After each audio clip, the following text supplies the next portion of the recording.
Hey guys, and welcome back to another episode of Legacy Matters. I'm your host, Jason Lee, and I'm joined by my friend Dustin Williamson. Dustin is with Virtual CFOs, but more than just the company that he's with, he's a great guy, phenomenal experience, having helped privately held business owners and be involved in multiple transitions for their companies, and then helping them through that process. His day-to-day role is helping privately held business owners run the financial aspects of their businesses through their organization. I'm very, very familiar. We actually just shot for another one of my episodes for the CFO Story episode on business valuation. So I figured it'd be appropriate to have Dustin join us for a couple of conversations around, well, the first one is going to be around business owners and what it's going to feel like when you exit your company if you decide to stay on, because Dustin has some experience with that. So today's topic is around what is it like when you give up your baby, but they ask you to stick around for a little while and you have to be part of that process. So Dustin, real quick, because we're going to shoot a couple episodes. So in this first episode, why don't you tell people a little bit about your experience so they know what you've done? And then we can talk a little bit more about your time helping with business owners during their transition and selling their companies. Yeah, first of all, thank you for having me. Yeah, it's great to be here. I really appreciate you having me on. It's a very big honor. So as far as my career goes, that's brought me up to this point. I came out of Baylor and was working for Arthur Andersen.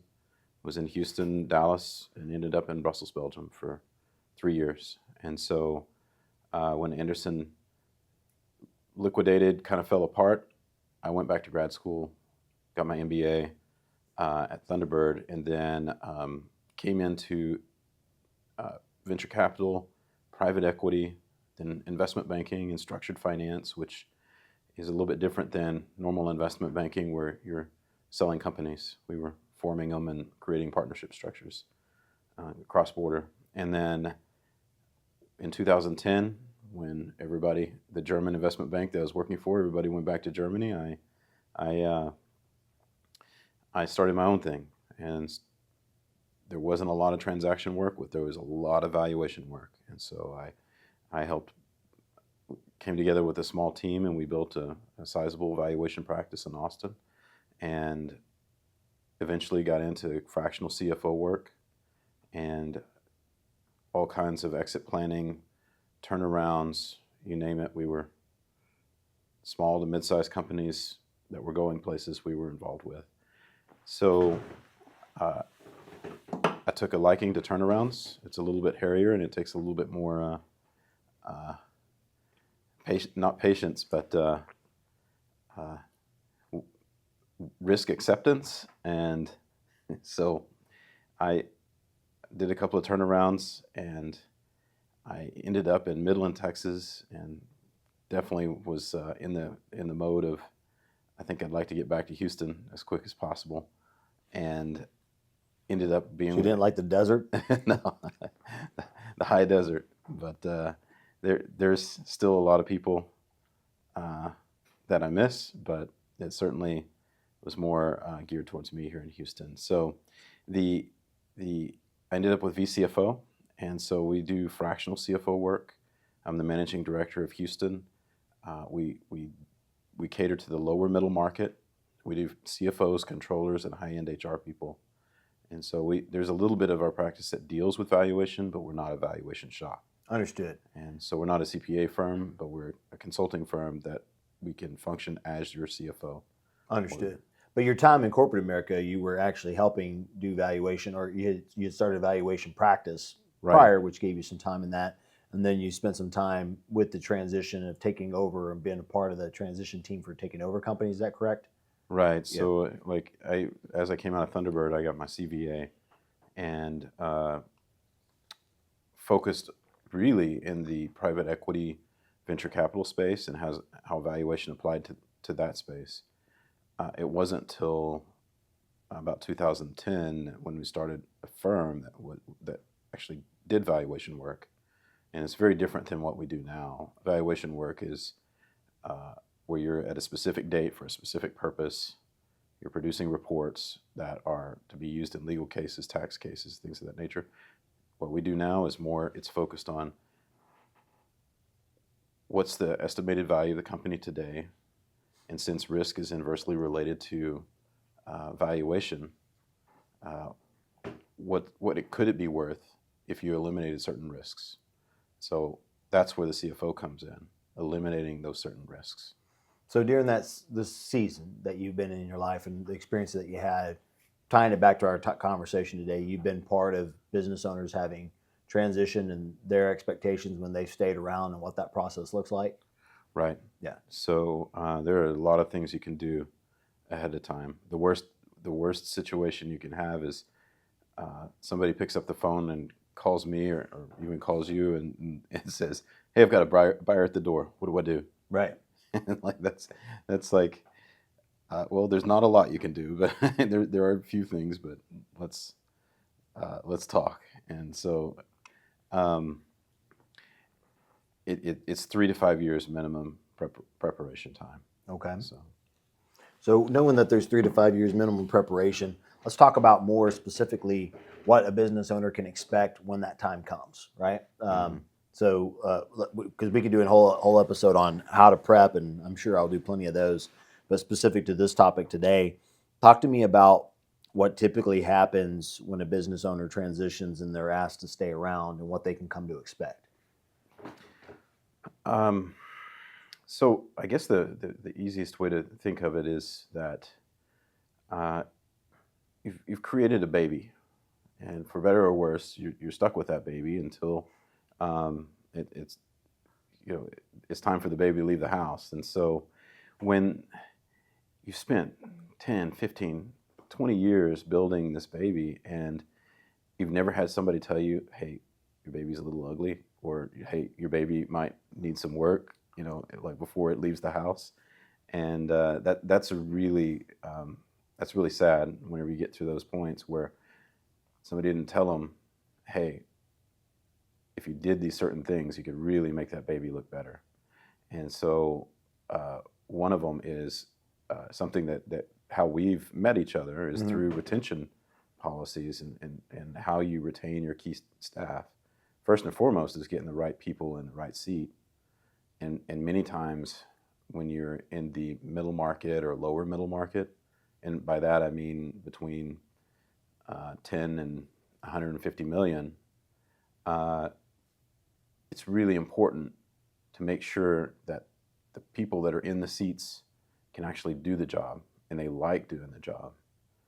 And unless they are doing that and they're sitting there and being retained, like they're interested in being there in the long term, as soon as you sell your baby and you are there should be no, as soon as that transaction takes place, there should be no misconception that it's no longer your baby.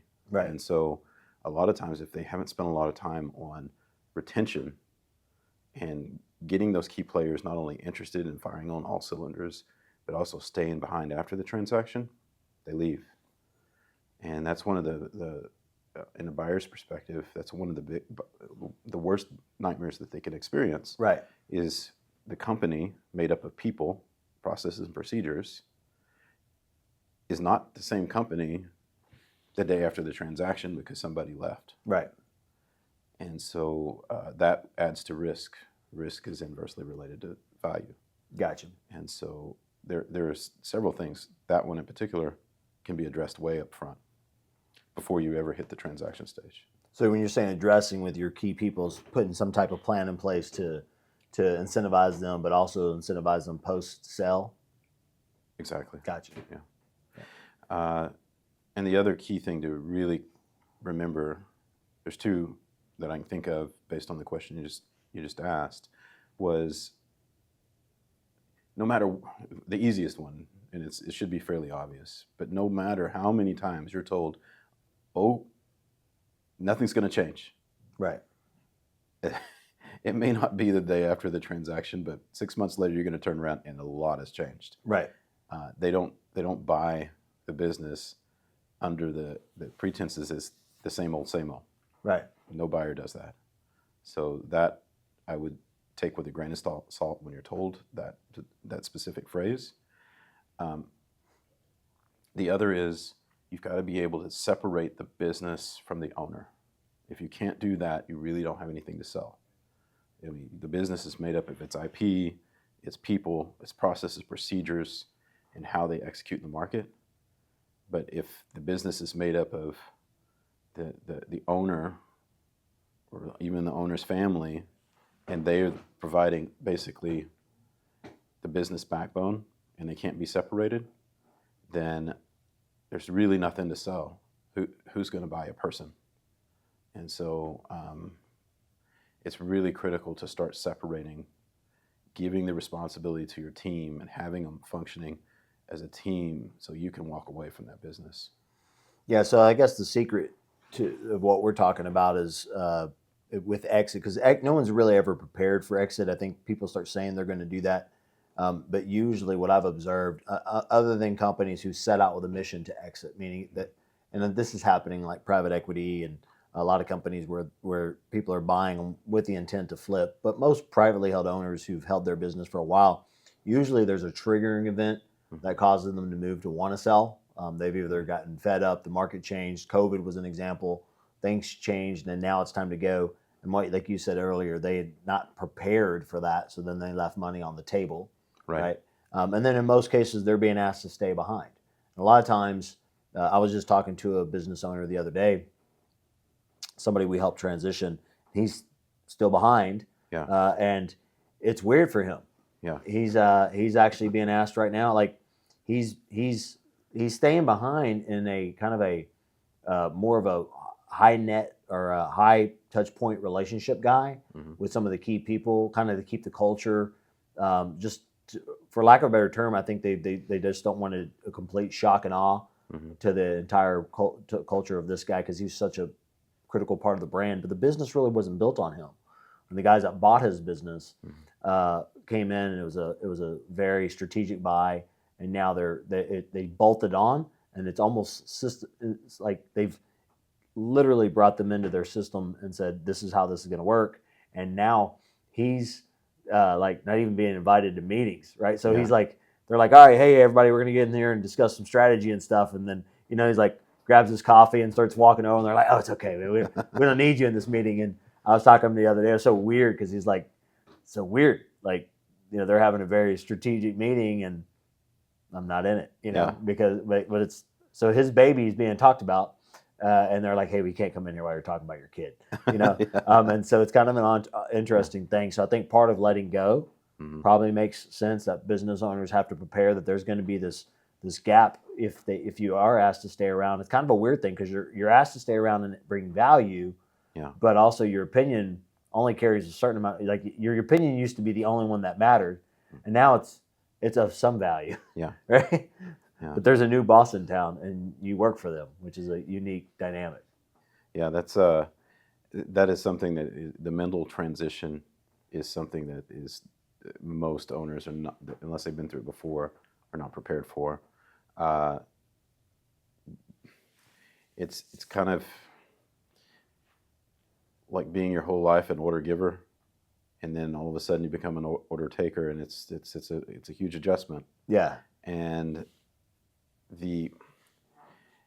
one of the ways to address it is during the negotiation or before the transaction closes, is to have a transition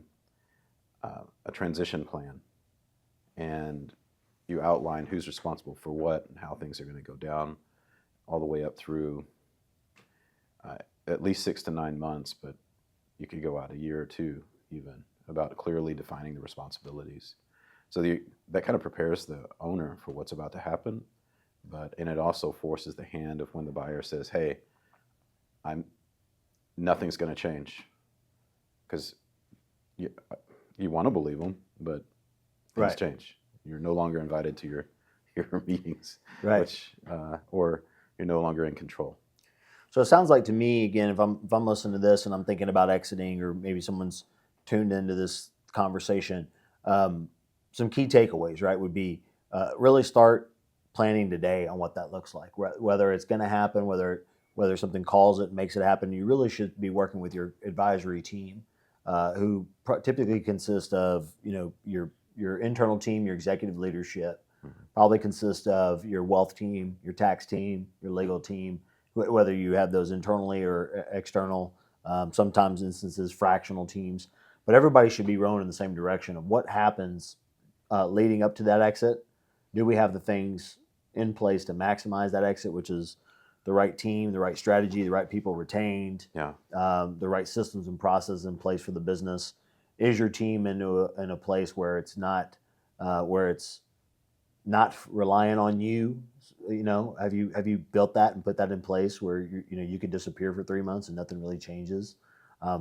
That's going to be a kick to your pride, but something that you're gonna, if you get there, you really should be more prideful, because that means you've made it, right? And then that your business is worth more. So those kind of critical things, but then also, should things pivot, and probably as you're working with an outside buyer or somebody coming in to take it part of your organization, is as you create that marriage, what is it going to look like when you transition into them? Probably getting some good, clear boundaries set up front on what's your role, what do they expect from you as you stick around, so you're not taken off guard, and then accepting that up front, just accepting that you're getting rid of the business for a reason. It's time to probably step away. So there's probably some mental coaching. So maybe you need to hire a counselor too, and work through that. There's another thing you can do up front, and there's a lot of great management systems, whether that's EOS or Pinnacle, or there's 3 or 4 that I've seen. The one I see the most is EOS, but it really forces the making sure you have the right people in the right seats, forces the people up to the top to start making those decisions. Yep. And it puts you in a seat that you could easily change out to somebody else, or not easily, but more easily. And there's nothing mentally. There's no loss in pride of being able to say that you've established such a great organization that you could be easily replaced. Right. That means you've done your job probably as an owner. Exactly. As prideful as it is, it's probably best to say, if your seat becomes the most invaluable one because you built all the other seats up around you, then you've probably maximized your role as a business owner. You've moved from what I call a lifestyle company, where you use that company to fund your lifestyle, to a legacy company, which is the one that you use to fund your future lifestyle and your grandkids' lifestyle, because there's a big giant multiplier attached to it when you sell it. Yeah, and that brings up a really important point. Your ability to take distributions and funding once that transaction happens is non-existent. So whenever you sell it, that's the nest egg. It's if you've run it over the years, which there's a concept that really needs to be considered of what to do with excess cash flows, whether it should be reinvested into the business to help build the business, or it should be distributed. And that really requires the thought process and hand in hand with the CFO, namely because if you're distributing money out of the business and at the same time you have marginal profits and piling on debt, that's typically a bad idea. That's robbing when you get to that transition time, you might have the same company with the same holistic value. Let's say the term's not holistic value, but enterprise value is what you're after. But you're running up debt just to take out distributions. That means that you're going to get that much less at the end of the line. Because the enterprise value is what the buyer is going to be looking at. So that debt's going to be paid off.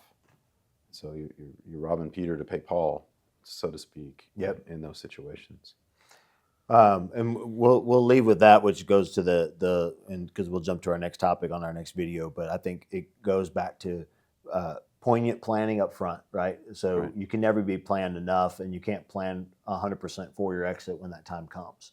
So understanding your people, understanding your team, what that transition is going to look like, being very clear, bringing in your business partners. Another valuable resource would be somebody in your position, perhaps like a fractional CFO or somebody who understands the dynamics of transition and then the accountability, because you can have really strong accounting, I've learned, that looks good on the books, looks good as to how you pay yourself, looks good as to all the fundamentals of running your lifestyle business, but then get some ugly punches when another company comes in and buys you and dings you for all the ways that because let's be clear, you can manipulate things inside of financials to run a, even as much as to how to manage and mitigate your tax bill through your business. And so there's a lot of those nuances that people aren't really thinking about as to what does that really mean to my transferable value. So the call out for those that are paying attention to this would be, how do you start to line up each team person, whether that be your fractional partners, your I call it your trusted advisor group. Put those people along with your existing team, map out what that would look like over a 5-year period of time. And even if you don't plan to exit in 5 years, I always tell people you should be thinking about exit in 5 years. You should be always thinking about what the next 5 years is. In that first 5, you're probably thinking about trying to survive. That next 5, you're really starting to realize that you've got something that's a thriving business. But from that point on, it should be, I'm ready to sell every 5 years. And what I mean by that is a transitional thought process. Because if you're pushing profit like that way, you're driving people retention that way, you're driving systems and process that way, then you're building something that could be ready to go. You don't have to leave in 5 years. Yeah. But you should be ready to at any point in time, right? That should be the mission. And then that's, because trust me, that person probably has a lot more free time. They have a lot more balance in their life, and they have a lot more cash to spend because they're managing it the right way. So great insight today, man. I thought you gave some good feedback. On our next episode, we'll dive in a little bit. I think one of the things I'm looking forward to hearing from you on our next conversation is how to help some of these business owners facilitate dialogue with their CFOs when they don't perhaps have the financial acumen to go toe-to-toe with their CFO. So how do you instruct that leader to step into that space and be comfortable peeling back the onion and asking the right questions with their CFO team so that they can get the because for lack of a better term, if I'm stepping in that space and I'm not super comfortable there, I might not be great coaching in that space. So how do you do that? So we'll talk about that in our next episode. Perfect. Thanks, man. Appreciate it. Thank you.